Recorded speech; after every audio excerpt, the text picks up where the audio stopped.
Fréquence médicale et Pourquoi Docteur, le seul média qui ne prend pas les yeux.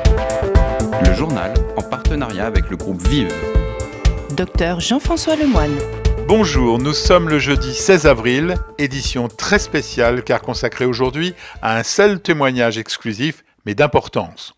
Au moment où la version chinoise de l'éruption du coronavirus dans nos vies est particulièrement mise à mal de toutes parts et que le doute commence à faire son œuvre, le professeur Luc Montagnier fait éclater une bombe en exclusivité dans notre journal. N'oublions pas que c'est un prix Nobel de médecine et il raconte une toute autre histoire que la version officielle chinoise, chauve-souris, marché populaire de Wuhan, malchance, pour ramener l'origine au laboratoire de virologie de Wuhan où certaines recherches auraient franchi des limites, probablement au dernier semestre 2019, avec les conséquences mondiales que l'on mesure aujourd'hui. Alors écoutez-le, l'argumentation est étayée, impossible à notre niveau de la vérifier, et bien évidemment je lui ai posé la question du complotisme qui sera inévitablement évoquée. Professeur Montagnier, bonjour. Ce coronavirus a été décodé assez rapidement par rapport à d'autres, comme celui du VIH qui vous a valu votre prix Nobel de médecine. Mais selon vous, ce décryptage est incomplet. C'est-à-dire que le laboratoire de la ville de Wuhan s'est spécialisé sur ce type de virus, ces coronavirus, depuis très longtemps, depuis le début des années 2000.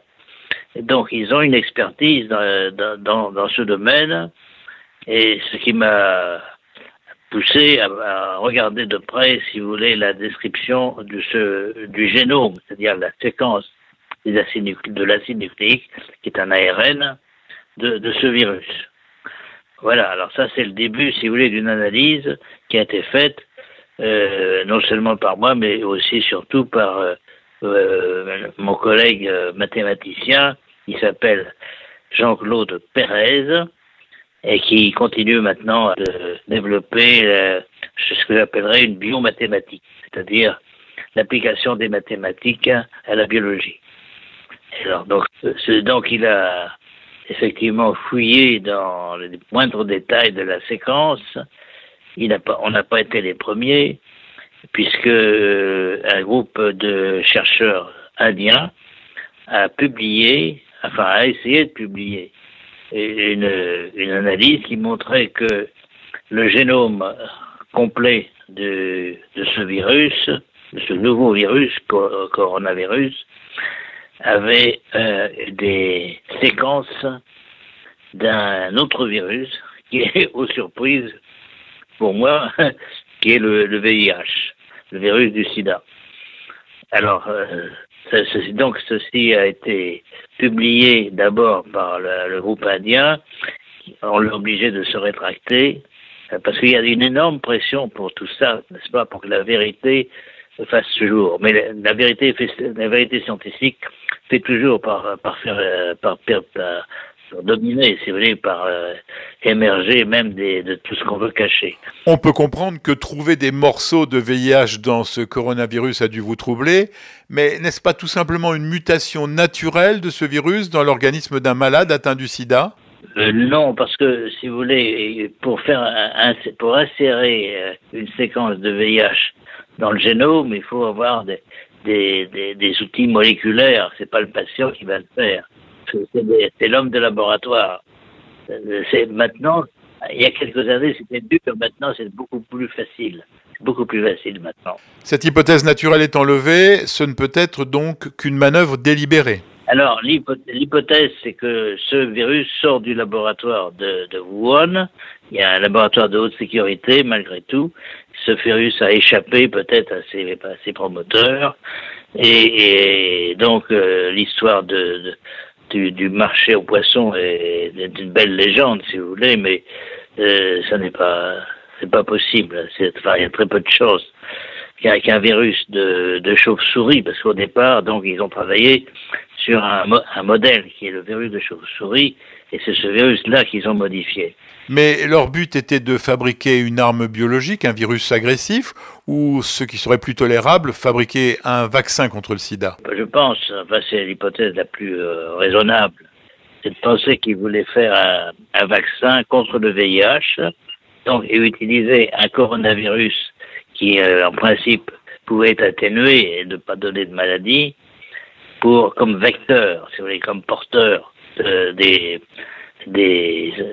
antigènes, enfin des parties de molécules du virus du sida qui pouvaient servir à un vaccin. C'est donc l'histoire de l'arroseur arrosé version tragique. Voilà, c'est un travail d'apprenti sorcier, si vous voulez.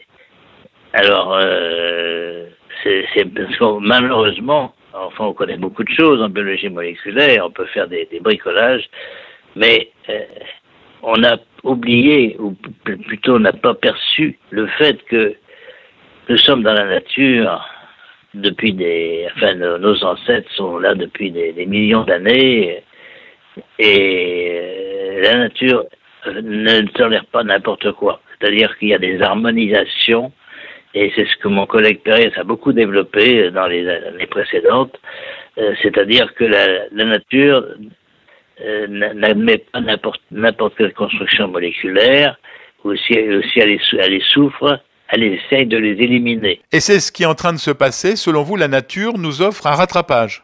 Alors c'est la deuxième partie de mon message, si vous voulez. Ce qui est en train de se passer, c'est que la nature élimine ces corps étrangers du génome du coronavirus, et on assiste à un nombre de mutations spectaculaires, ce qu'on appelle maintenant des délétions, parce qu'on enlève justement les morceaux qui ont été acérés, les morceaux du VIH. La nature les enlève spontanément au fur et à mesure que le virus passe d'un patient à l'autre. Et ça, on le voit maintenant. Surtout, c'est les patients américains qui ont été les derniers infectés. Et on voit ça sur la côte ouest, la côte pacifique des États-Unis, à Seattle par exemple, où là justement le virus qui infecte commence une dégringolade énorme dans cette petite partie du génome du coronavirus. Une lueur d'espoir. C'est une lueur d'espoir. C'est une lueur d'espoir pour penser que même si on ne fait rien, les choses vont s'arranger. Mais quand même au prix de beaucoup de morts. Donc, si on peut accélérer cela, et moi j'ai des propositions à faire, mais là j'ai besoin de beaucoup de moyens.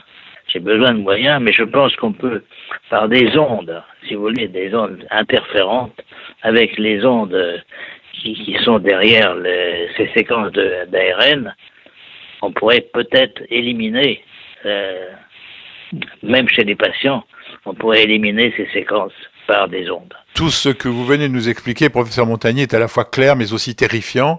Vous avez la crédibilité du chercheur reconnu et l'aura de votre prix Nobel, mais ne risque-t-on pas de vous taxer de complotiste ? Non, les complotistes, c'est plutôt le camp inverse, celui qui cache la vérité. Je vois que les Chinois, j'ai beaucoup d'amis en Chine et j'estime la Chine, etc. J'ai passé d'ailleurs plusieurs semaines, juste avant l'histoire du corona, j'étais en Chine. J'estime que le gouvernement chinois faciliterait beaucoup les choses en reconnaissant qu'il y a eu des choses qui se sont passées dans son laboratoire de haute sécurité à Wuhan. De toute façon, la vérité va éclater. Si vous voulez, ce que j'ai dit sur les séquences, les insertions de séquences étrangères, il n'y a pas seulement les rétrovirus, il y a aussi d'autres séquences, par exemple du germe de la malaria, etc. Donc, tout ceci indique que quelques personnes, je ne sais pas qui, c'est pas mon rôle d'accuser quelqu'un, quelques personnes ont voulu profiter peut-être d'avoir une idée de faire un vaccin contre le virus du sida, en insérant donc des séquences de ce coronavirus. Bon, voilà. Alors, si le gouvernement chinois reconnaissait ça faciliterait les choses, mais c'est à lui de prendre ses responsabilités. Bon, et je répète la voie d'interdire actuellement maintenant des publications sur l'origine du corona sans avoir le visa des autorités gouvernementales chinoises, c'est une aberration, et surtout ça donne l'idée que la science maintenant ne dépend pas de la vérité, la réalité des choses, mais de la volonté de personne. Alors ça, c'est très très mauvais pour la réputation de la science. Donc personne à ce moment-là n'aura confiance dans ce qu'on vous dit sur la science, sur les résultats qui sont fabriqués, n'est-ce pas? Et si on empêche la vérité d'éclater. Donc c'est une très mauvaise position. J'espère que le gouvernement chinois ira jusqu'au bout. Je pense qu'il commence à reconnaître que des travaux ont été faits sur le corona. Il faut savoir qu'il y a eu une aide américaine, financière importante au moins, mais peut-être aussi scientifique, à ces équipes chinoises. Donc, ça n'est pas seulement une origine chinoise de cette affaire, mais bon, il faut attendre.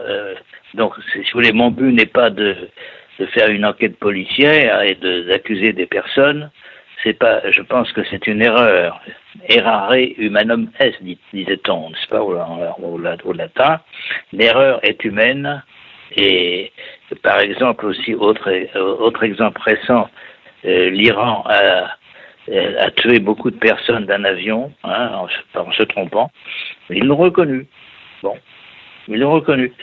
Alors, j'espère que la Chine est assez grande elle-même pour pouvoir reconnaître que c'est une erreur.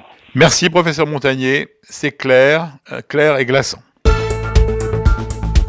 Cette édition Radio Fréquence Médicale se termine sur cette interview exclusive du professeur Montagnier, qui, je suppose, va avoir un certain retentissement. D'ailleurs, envoyez-moi vos commentaires.